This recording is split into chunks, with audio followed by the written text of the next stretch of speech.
Kia Dwitch and Aloha Ohana. Emily here, popping back in for another virtual death dinner. And again, you do not need to be eating dinner while I talk about death, but wherever you are in this moment of now for you, it's an honor to be present. Thank you for joining in. And it's so crazy to think with this age of the internet how wherever, whenever you're watching or listening to this, I might be long dead by then. And it's okay. I have prepared for my mortality. I have planned my whole funeral. Y'all are gonna eat my favorite food and listen to my favorite music and hopefully watch all my YouTube videos. Because if you think about it, it's the biggest party of my life. Of course I want to be the host. Of course I want to really have it all prepared for, especially because I don't know when you're gonna throw the party. And so these are some of the things we're going to talk about in this segment, some of the conversational prompts of, have you planned your funeral arrangements? If not, why? Have you written or even recorded your own eulogy? If not, why? And lastly, what do you want done with your body? So again, for me, I have planned everything from my favorite flowers to what I want to be buried with, all the memorabilia and nostalgic possessions that I own, and then even recording my eulogy. I did this a few years back in the wee hours of the morning after an ayahuasca ceremony. So I had this big open heart and just felt the impulse and followed the call and spontaneously hit record. And I really channeled into the future moment, another now, when all my loved ones are hitting play because I've died. And I cry with them all, right? I get really into the sadness of my departure. And then I guide everyone through their grief by letting everyone know where I think I went, how I'm now liberated, no longer bound to the body, with my consciousness in some physical time and space on the earth somewhere. Instead, I'm now free in this plasmic field of oneness and able to be with anyone, anywhere, any when, as soon as I'm called upon.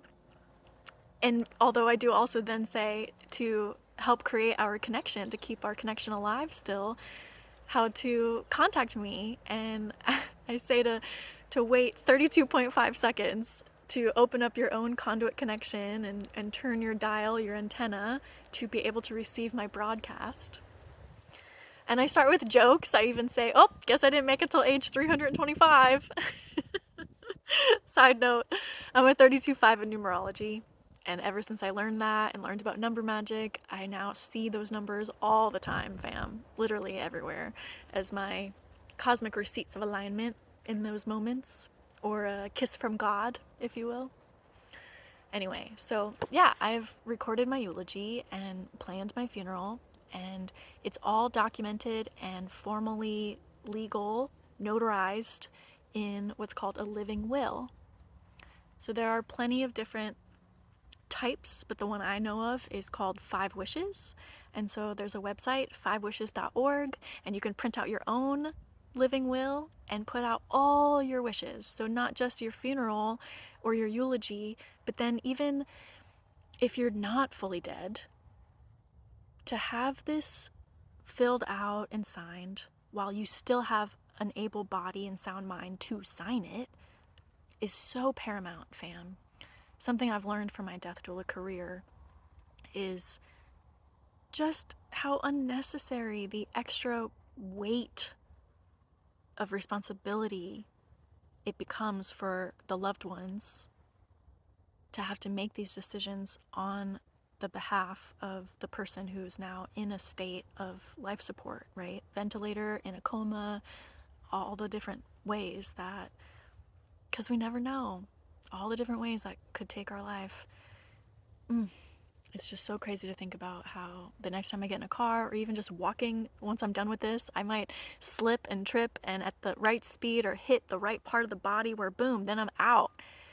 And to have to make my loved ones decide how long to keep me around on the plug, if you will, is just so much more of a burden than dealing with the reality of what might have happened to me. And so, yeah, for mine, in my living will, I put 20%. If I'm not advancing 20% in 6 months, pull the plug. That would be a long road to recovery, and I feel like I've lived a great life, especially finally making it here to the motherland of Ireland. I've checked off my bucket list things, I've accomplished my goals, and I've danced so well in this body that if I am in a different situation where it doesn't look hopeful, or it looks like a very, very long road to recovery, I think I'm complete.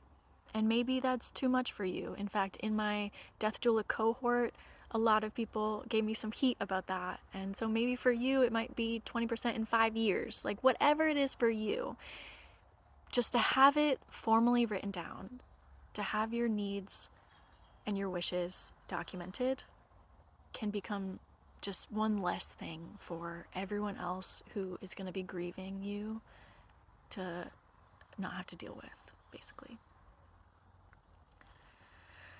And so, to continue on with the living will, having all your funeral arrangements, and oh yeah, and also in the living will, I put turn off those fluorescent lights, give me some incandescent lamps or candles, and maybe some lavender essential oil in the steam distiller, and just make it a sacred space for me, whether it is my long road to recovery or it is my final hours before you pull the plug.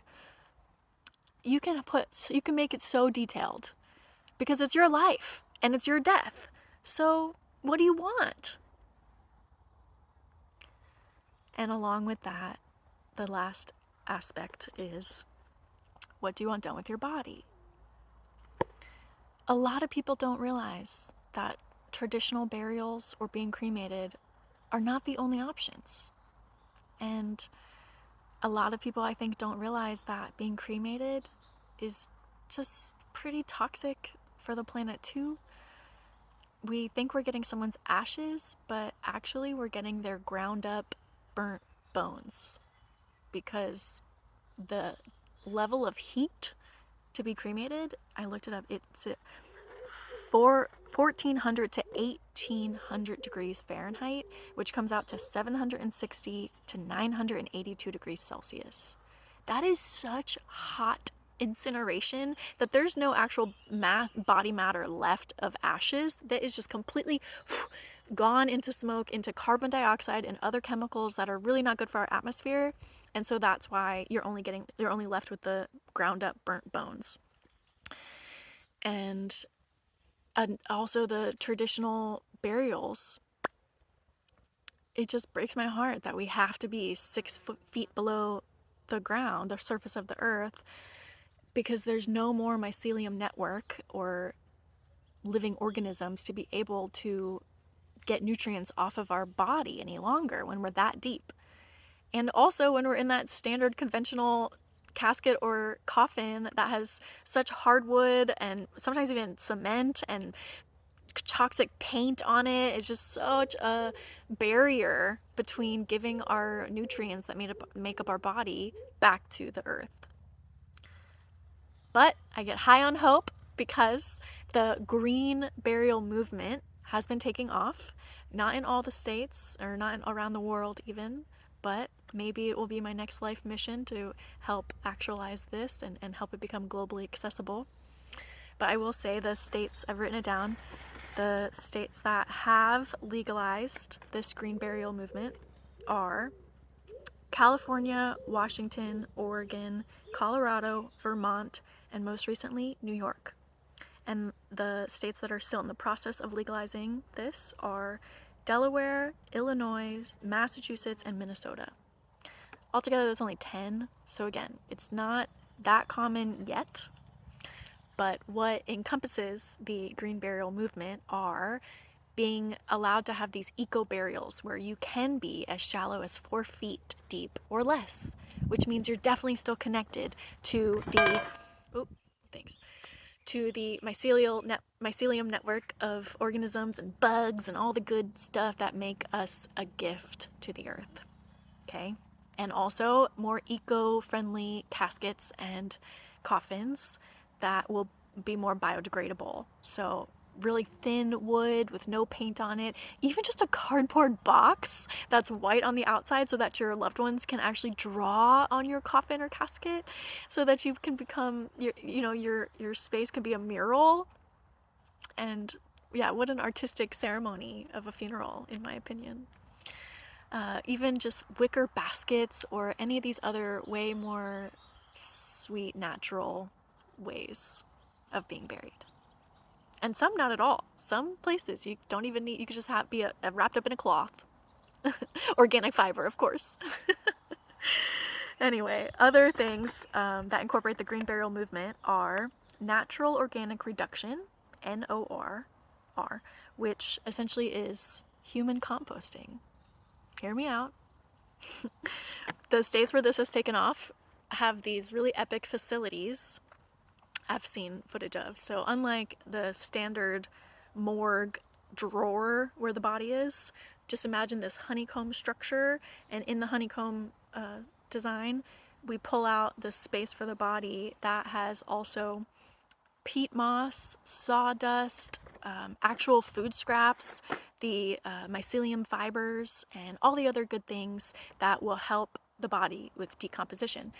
And so then we put in the body, we put it back in, and it gets heated and churned, essentially cooked, just like any other compost machine.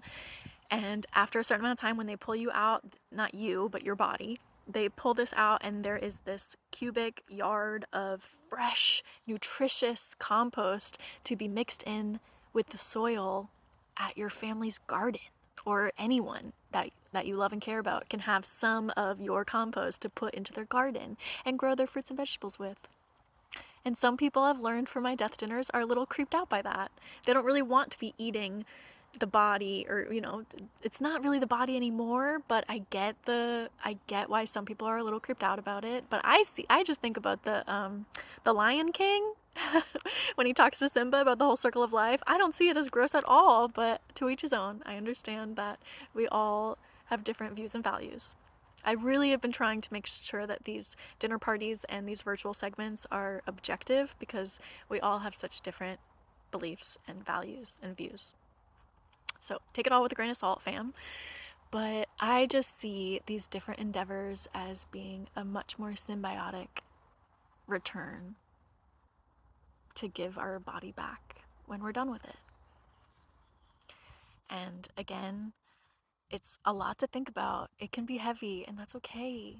But I do think that by the way that I think about my mortality every day helps me live so presently every day. I am so much more alive and ready. As much as I don't want to go, as much as I love my life and my body and this existence in this human form, I know that when it finally comes to an end, I can feel complete, because I've spent all these days of living preparing for it. And I actually have the documents and the plans for what to do at the end after I've gone, so that all my needs are met and no one has to deal with it, and I can fully surrender to the great mystery. Even if I don't want to go, even if there's things I haven't finished, even if there's loved ones I don't want to leave yet, I do feel that death is the ultimate gift of impermanence and non-attachment and surrender. And again, having all of these things lined up helps me feel that much more prepared for the inevitable. So I hope that sharing all this can spark in you the same openness or willingness to push your edge and think about it. Think about your mortality, plan for it, so that no one else has to deal with making the decisions on your behalf and not fully knowing what you want. So, yeah. Did I get it all? I think so. I feel complete. Thanks again for tuning in. And until the next one, stay blessed. See y'all in another now. And a hui ho and shlongavol.